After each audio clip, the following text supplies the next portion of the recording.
کہ آئین نے ہر ادارے کے رول کا ایک تعین کیا ہوا ہے. ہر ادارہ اپنے اس رول کے مطابق کام کرے تو کوئی کسی پہ انگلی نہیں اٹھائے گا. جو ایگزیکٹو کی ذمہ داریاں ہیں وہ ایگزیکٹو ادا کرے. جو لیجسلیچر کی ذمہ داری ہے، قانون سازی ہے، پالیسی میکنگ ہے، وہ لیجسلیچر کو کرنی چاہیے. جو آئین کی انٹرپریٹیشن ہے، تشریح ہے، انصاف مہیا کرنا ہے، جو جوڈیشری کی ذمہ داری ہے وہ اسے کرنی چاہیے. تو جب سارے ادارے آئین کی طے شدہ حدود و قیود کے اندر رہتے ہوئے کام کرتے ہیں تو یہ مشکلات سے ہم نکل جائیں گے. میں سمجھتا ہوں کہ پاکستان ایوالو کر رہا ہے، ایوالو کر چکا ہے. آپ کے لوگوں نے بڑی سیاسی پختگی اور میچورٹی کا مظاہرہ کیا ہے. انہوں نے نہیں دیکھا کہ مثال کے طور پر آپ بائی الیکشن کو لے لیجیے، ایک طرف سرکاری فنڈز تھے، رعایت تھی، مراد تھی، اور دوسری طرف ایک ایسے کینڈیڈیٹ کو ووٹ دے رہے تھے جو بظاہر اگر جیت بھی جاتا تو اپوزیشن میں بیٹھنا تھا.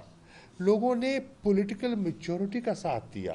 لوگوں نے عمران خان کے بیانیے کو تسلیم کیا اور انہوں نے کہا کہ اس بیانیے میں ہمیں اپنا مستقبل دکھائی دے رہا ہے. تو انہوں نے حکومت کی پیشکش اور رعایت، فنڈز، مراد مسترد کی اور بلے پہ مہر لگائی. شاہ صاحب اگر پنجاب میں بہتر فیصلہ آتا ہے اور آپ کی حکومت بن جاتی ہے تو آپ خیال کر سکتے ہیں پاکستانی قوم کے قومی اسمبلی میں بھی آپ واپس آئیں گے؟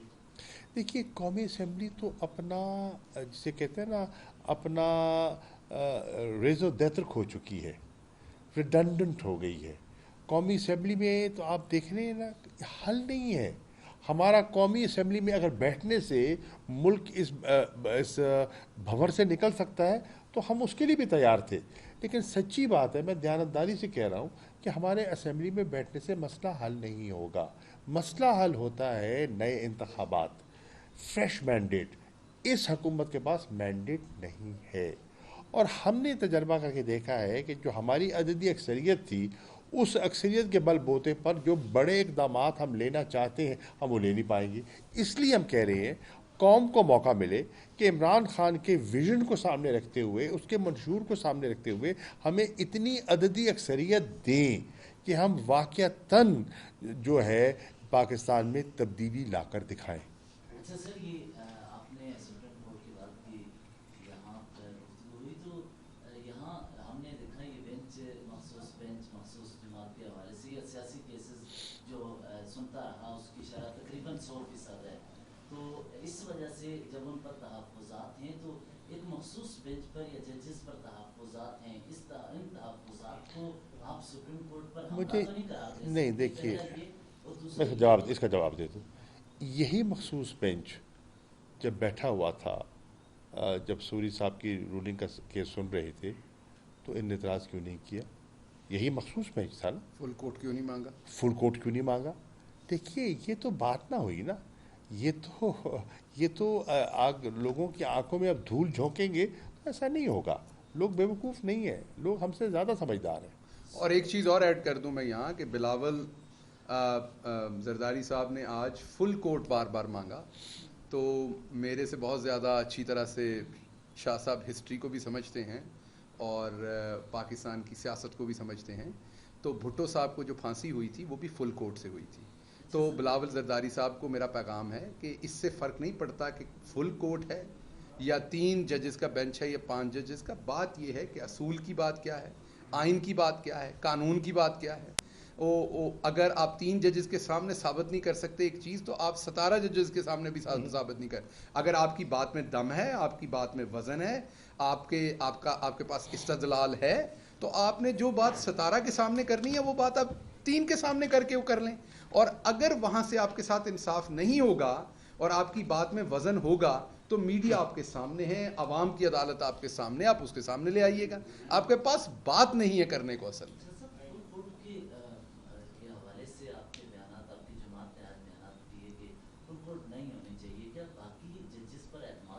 نہیں ایسی بات نہیں ہے. دیکھیے فل کورٹ کی تشکیل کی کوئی بنیاد ہونی چاہیے نا. کیا کوئی کانسٹیٹیوشنل میٹر زیر بحث تھا؟ اگر کوئی اس نوعیت کا مسئلہ ہوتا فل کورٹ بنے ہیں. لیکن کئی دفعہ فل کورٹ کی درخواست اور کئی مرتبہ مسترد بھی ہوئی ہے. بہت سے کیسز ایسے ہیں کہ فل کورٹ کا مطالبہ کیا گیا آج سے پہلے اور وہ نہیں مانا گیا کیونکہ اس وقت کے جج صاحبان کی نظر میں اس کی اہمیت نہیں تھی, اس کا وزن نہیں تھا. جہاں انہوں نے سمجھا کہ وزن ہے تو وہاں انہوں نے بنایا. اور یہ اختیار کس کا ہے؟ یہ اختیار چیف جسٹس صاحب کا ہے. اس کا ایک بڑا وسیع کیس لا موجود ہے. آپ ڈکٹیٹ نہیں کر سکتے کہ آپ کی پسند کا مطلب ہے کہ بینچ ہو, ایسا ہوتا نہیں ہے. آپ نے کہ دیکھیے جس قسم کے جملے انہوں نے کہے ہیں یہ ان کو زیب نہیں دیتا. یہ کہہ دینا میچ فکسنگ اور بینچ فکسنگ یہ ان کو زیب دیتا ہے.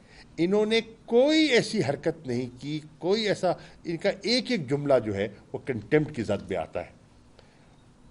میں سمجھتا ہوں کہ آج جج صاحبان نے بہت کچھ سوالو کیا ہے, بہت کچھ برداشت کیا ہے ان دا لارجر نیشنل انٹرسٹ. انہوں نے کیا کہا ہے؟ انہوں نے کہا ہمارا انٹرسٹ ایک ہے کہ اپریل سے یہ ایک سلسلہ چل رہا ہے اور عدم استحکام ہے, اور ہم نہیں چاہتے کہ اسٹیٹ آف پاکستان اس کا مسلسل اس کی شکار رہے. ہم رات بیٹھیں گے, تاخیر سے بیٹھیں گے, دن ٹائم دیں گے تاکہ یہ جلد از جلد اس کیس کو نپٹایا جائے اور ملک میں اسٹیبلٹی آئے. تو انہوں نے تو بڑی فراخ دلی سے, بڑی بردباری سے ان کی بدتمیزی برداشت کی ہے. میں سمجھتا ہوں کہ آج انہوں نے جس لیول پہ گرے ہیں ماضی میں اس کی مثال نہیں ملتی. صاحب پنڈورا باکس نہیں کھول جائے گا, لاسٹ جلسے کریں گے.